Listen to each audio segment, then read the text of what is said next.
Hey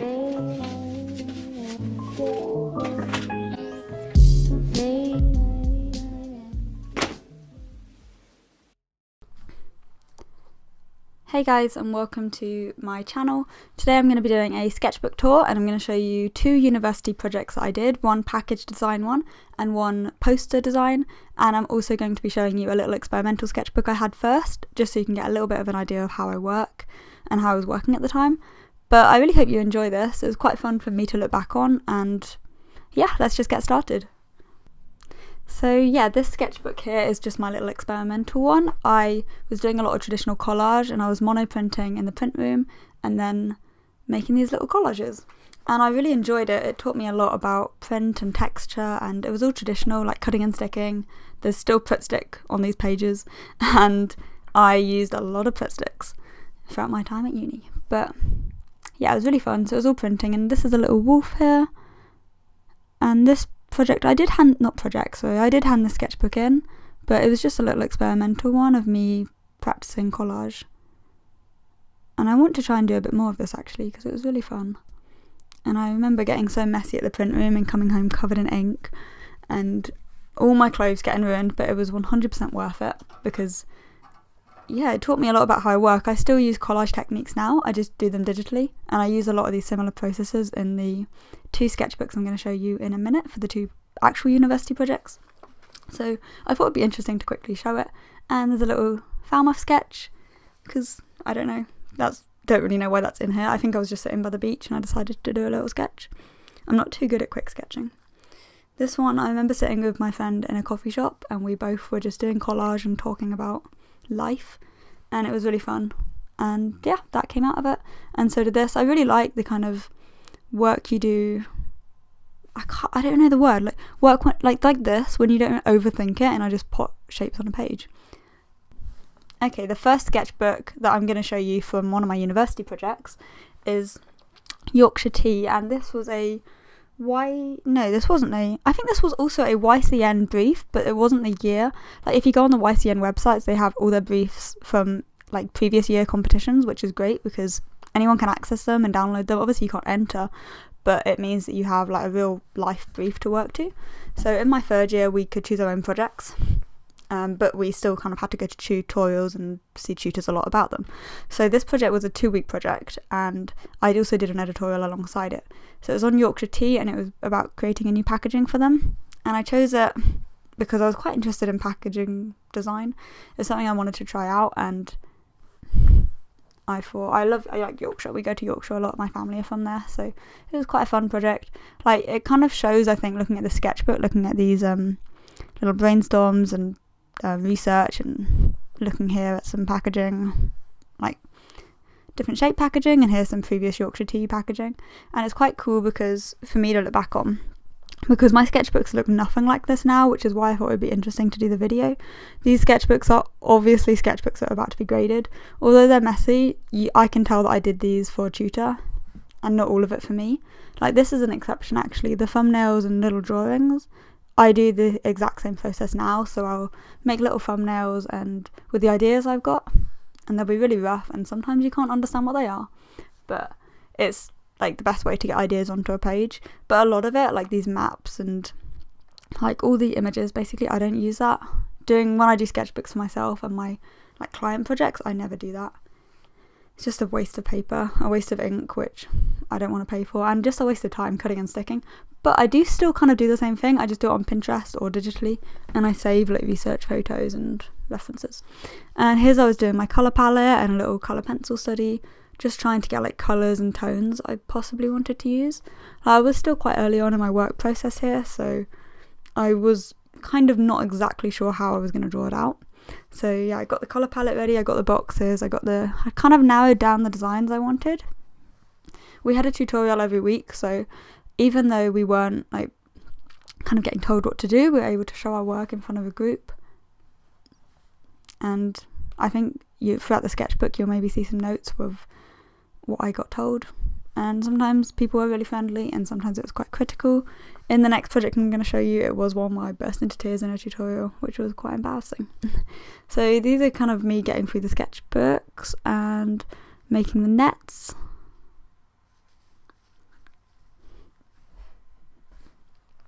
and so for these ones, they're kind of the process photos. Like, what we had to do in our university books is we had to show the process of how we worked. So if that was traditionally, it would have been just putting in sketches and putting in kind of different versions you've done until you got to the final. But if you're doing it digitally, you had to show that via screenshots. So obviously I don't do this now, but at uni I took screenshots of my process.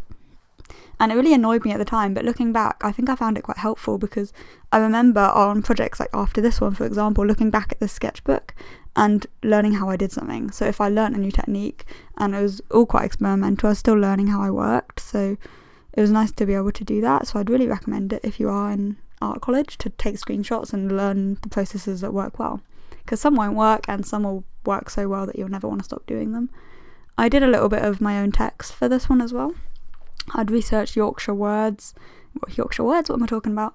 Yorkshire slang, and I kind of worked out how I could incorporate that into the packaging. And I quite like the little hand-drawn thing, because these were all kind of traditionally textured and layered, and my style wasn't completely, like, I didn't really know exactly what I was doing. But I do think that with the hand-drawn textures, it's quite nice having the hand-drawn text. So yeah, I actually do quite like this one. I actually do have this project in my portfolio. I'll show a little photo of it at the end of the video, like the final outcome. But this one I was actually quite proud of. And yeah, it was a 2-week project, so it was slightly longer. Like, that seems quite short, but in uni, in third year anyway, we chose our own projects, and most of mine were like 1 week, 2 weeks, 2 days. I think the longest was actually 2 or 3 weeks maybe, but I do have other projects in between. It was so much work, like, I actually have nightmares about it right now, but I learnt a lot, and feel like I developed my work quite a lot, and I really enjoyed it in its own kind of stressful way. It's quite fun because everyone was going through the same stress. But yeah, that was my Yorkshire Tea book, and this book is from a YCN competition brief, which was the Adobe one, and I think it was making posters on like something that inspired you. I can't remember exactly what the brief was, but it was basically posters on a life lesson you had learnt. And I was actually started this project with every intention of entering it.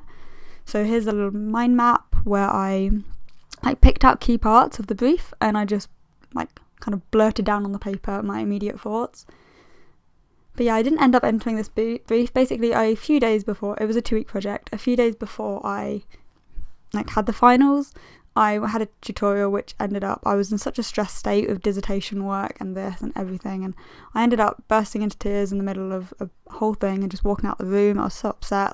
My tutor said that it was awful and that she thought I should go back to the beginning, and none of it was working, and yeah, I cried, and I never entered it because I hated it after that. But anyway, I do still think I learned quite a lot during this project, even though I'm still not proud of the outcome. But there's some mind maps and some research imagery. Like, I knew the kind of direction I wanted to take. I was looking at kind of mental health and confidence and trying to think of ways to show that. I think in retrospect I did go a kind of editorial direction, and it was posters, so probably shouldn't have done that. But so there's a lot of rough sketches in here, a lot of ideas thrown around. I was trying to be a bit too conceptual. I think I should have been a little less treating it like this, but I didn't know, I was still learning, and everyone's still learning. I'm still learning now what they're saying. But here, yeah, so some reference photos and some posters, and it's funny actually, I looked at poster design, but I don't think I followed any of it. I think I just went back to my conceptual thing. I was quite set in stone, which is not a good thing. But I still do these kind of thumbnails now, so messy. I feel so sorry for my tutors that had to decipher the sketchbook. Sorry, losing my voice a little bit. So yeah, here's some more. So what I always do is I do some really rough ones, and then I do slightly more refined thumbnails, and then I'll choose out the ideas that I want to go to. And here's some correct feedback as well. So they told me it was too editorial and it needs to be simpler. And yeah, I obviously didn't really listen to that, but anyway. So I tried to listen, but it's hard when your mind's set in stone about something. Yeah, it's a bad habit. But these were the kind of project ideas I had. I wanted to do stop hiding away, and confidence, and finding yourself, and I don't really know, I was all over the place. I was a uni student. But I really like looking at this. So these are some experiments I did. So I physically cut out the textures, just like in that little grey sketchbook I showed you at the beginning, and then I put those scans onto Photoshop and coloured them. So this was the first time I was kind of introducing colour and that kind of method, and I still use that method today. However, I do it the other way around. So I'll put the textures in, and then I'll put the work on top, so there won't be such this is a bit too dark tones that are here, but these were the posters that I was coming up with. I know they're truly awful and my typography skills are really bad and haven't actually got that much better. But this is this is all over the place really. I can't fully remember what I was doing, but a lot of ideas, a lot of research, and then a lot of developing sketches and writing down quick feedback and trying to show I was improving on the feedback. And yeah, here's a little experiment with texture, and this is how I work today. So this is interesting now because this is the first time I started kind of finding the way I like to work. So it's really cool to look back. Like, don't throw out your old sketchbooks because it's quite fun to do this. I really like this little shop. So again, there's like process. This was me digitally collaging, and this was actually the first time that I started working the way I like to work today. So still using the same traditional textures, but layering it up as a digital collage. So still the same process, but digitally, and it means that it's not so dark and you can get much brighter tones. And I'm so glad I figured this out. And there's so much writing in these books. Again, I doubt my tutors read through this, but it was quite nice for me to get all my thoughts onto paper. And some little houses. Yeah, I like these little houses. They're quite cute. But it was good for me to get my thoughts onto paper. I remember I used to sit in the evenings after uni, and I always used to spend that time doing the annotating. So I'd put some Netflix on in the background and I'd just annotate and annotate and annotate. And again, me showing my process of screenshots. That's a lot of what my university sketchbooks were. Like, there's the ideas bit and the bit that's kind of useful. And then there's just showing how I did it because obviously it is a graded project. And this was the poster. I think I did add some more texture behind it. But I don't have that file anymore because, like I said, I was really upset with it. And this was me developing my other poster. We had a second one as well. So some little graphics. I think I'm more happy with the graphics that I produced here, just because I was really finding my way in illustration, like digitally. But I'm definitely not happy with the final result. But I think that's a good life lesson. You can't be happy with everything you create, but sketchbooks and looking back on things like this really proves that everything has its meaning. But yeah. Thank you so much for watching this video. If you made it this far, I really appreciate it, and I would absolutely love it if you could subscribe and give this video a like. And I'm going to be doing new videos every week, so if there's anything you'd like to see, if you'd like to see more sketchbooks, please give me a comment and just let me know. Okay, bye guys.